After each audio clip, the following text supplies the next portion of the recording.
Go. Preview. Preview.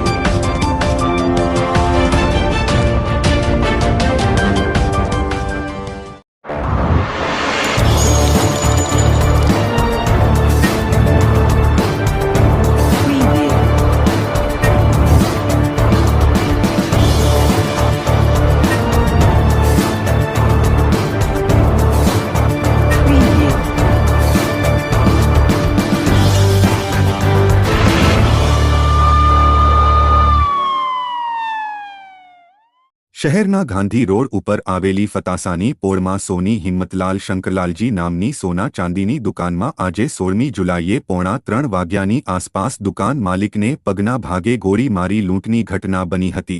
ઇજાગ્રસ્ત દુકાન માલિકને સારવાર અર્થે હોસ્પિટલમાં ખસેડવામાં આવ્યો હતો. લૂંટ કર્યા બાદ આરોપી ફરાર થઈ ગયો હતો. ઘટનાની જાણ ખાડિયા પોલીસને થતાં પોલીસ કાફલો તાત્કાલિક ઘટના સ્થળે પહોંચી તપાસ શરૂ કરી છે.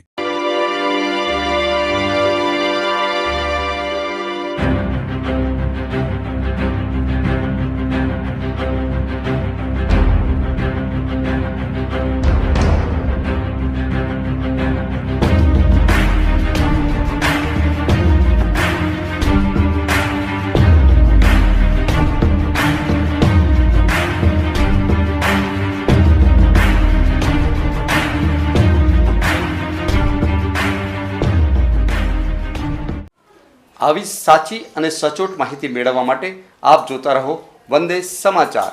ચેનલને લાઈક કરો, શેર કરો અને સબસ્ક્રાઇબ કરવાનું ભૂલતા